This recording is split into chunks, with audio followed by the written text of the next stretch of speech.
मैं हूँ अनन्या स्वराज। मैंने जवाहरलाल नेहरू यूनिवर्सिटी से एमए किया है और अभी अभी शुरुआत की है एक कंपनी की जिसका नाम है फिलिपा पेडागॉगिक्स। हम आने वाले 1 घंटे में संपूर्ण भारतीय इतिहास डिस्कस करेंगे। हम भारतीय इतिहास को 3 भागों में बांटकर पढ़ते हैं।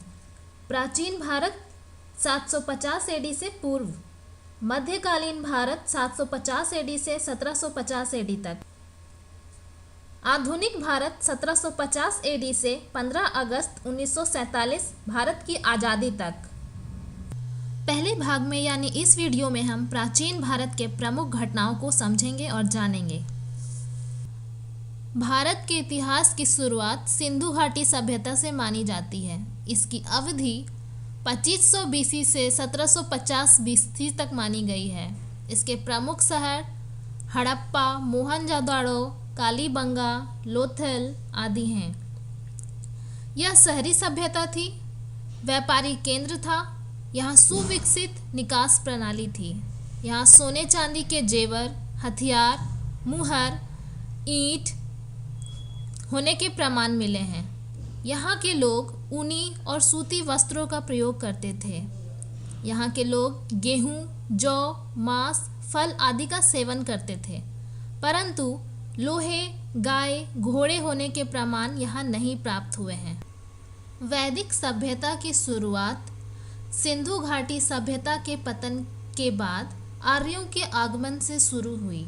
लगभग 1500 बीसी से 1600 बीसी तक इसकी समय अवधि मानी जाती है। आर्य सर्वप्रथम पंजाब और अफगानिस्तान में सरस्वती नदी के किनारे बसे।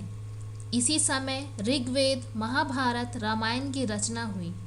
आर्यों की भाषा संस्कृत थी। इसी समय आर्य जनजातियों एवं मूल अधिवासियों के बीच ऐतिहासिक संश्लेषण हुआ, अर्थात मेलजोल हुआ। आर्यों की सभ्यता ग्रामीण सभ्यता थी। सत्यमेव जयते मुंडको उपनिषद से ली गई है। इस समय का समाज 5 भागों में बटा था: कुल, ग्राम, विश, जन और राष्ट्र। वैदिक सभ्यता की उन्नति के साथ ही 16 महाजन पदों का उदय हुआ, जिनमें अति महत्वपूर्ण गणराज्य थे शाक्य और लक्षवी, तथा राज्य तंत्र थे कौशांबी, मगध, अवंती और कौशल। इसी दौरान अनेक धर्मों का भी उदय हुआ, जिनमें महत्वपूर्ण है बौद्ध धर्म। बुद्ध का जन्म 563 बीसी में लुम्बिनी में तथा मृत्यु 483 बीसी कुशीनगर में हुआ था। 29 वर्ष की आयु में उन्होंने घर त्यागा, जिसे महाभिनिष्क्रमण कहते हैं। बुद्ध को ज्ञान प्राप्ति बोध गया में मिली। इसके बाद सिद्धार्थ भगवान बुद्ध के नाम से प्रसिद्ध हुए। इन्होंने सर्वप्रथम उपदेश सारनाथ में दिया। इनकी भाषा पाली थी। जैन धर्म के 24वें तीर्थकर महावीर स्वामी बुद्ध के समकालीन थे। महान शासक सिकंदर ने भारत विजय अभियान 326 बीसी में प्रारंभ किया था। इसने झेलम के युद्ध में पोरस को हराया। सिकंदर के सेनापति सेल्यूकस की पुत्री से मगध सम्राट चंद्रगुप्त मौर्य का विवाह हुआ था।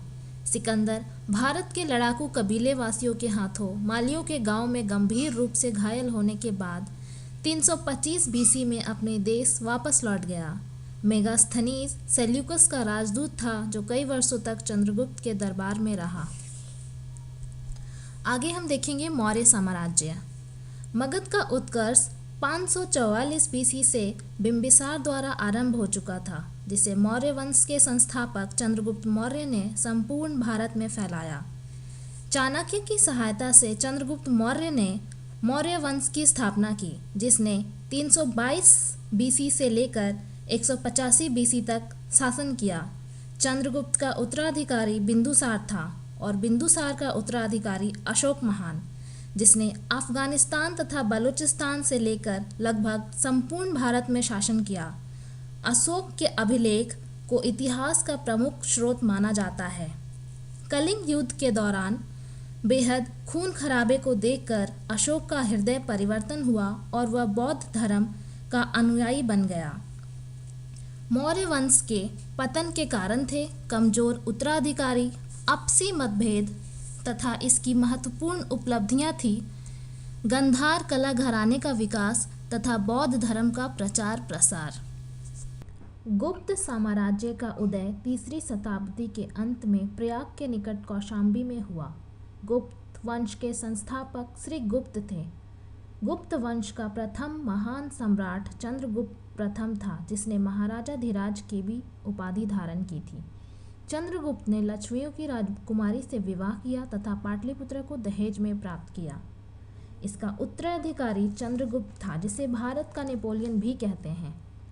समुद्रगुप्त ने दक्षिण में सैनिक अभियान किया। इसके बाद चंद्रगुप्त द्वितीय के शासनकाल में चीनी यात्री फाहियान भारत आया। चंद्रगुप्त द्वितीय ने समुद्र मार्ग से पश्चिम देशों से व्यापार शुरू किया। इन्हीं के शासनकाल में कालिदास इनके नवरत्नों में से एक थे। नालंदा विश्वविद्यालय का निर्माण गुप्त वंश के कुमार गुप्त ने कराया था।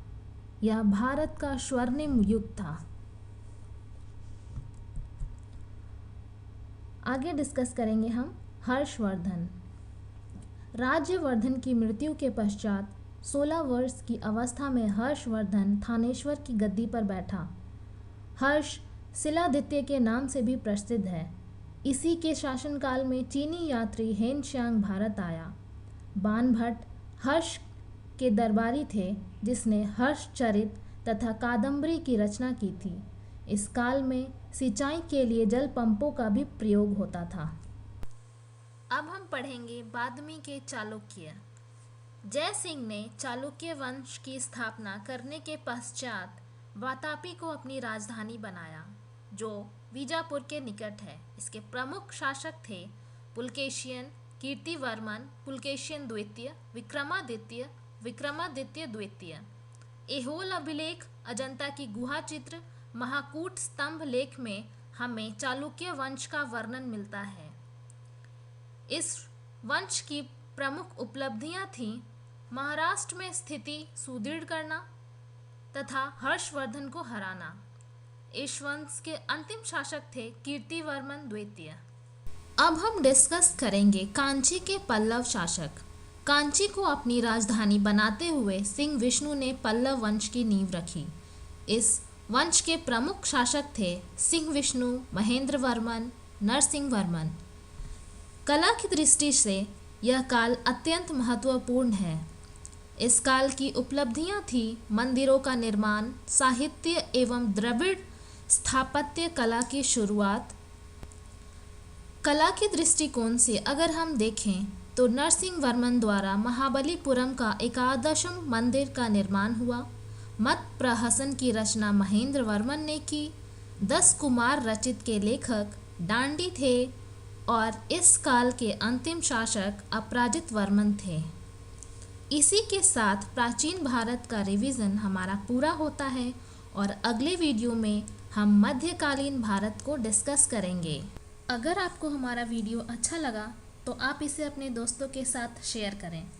ऐसे और वीडियो देखने के लिए फेसबुक पर आप हमें लाइक करें, ट्विटर पर हमें फॉलो करें और हमारे यूट्यूब चैनल फिलिपा टीवी को अभी सब्सक्राइब करें, ताकि पूरी फिलिपा टीम ज़्यादा से ज़्यादा वीडियो बना सके और आपके प्रिपरेशन में सहयोग कर सके।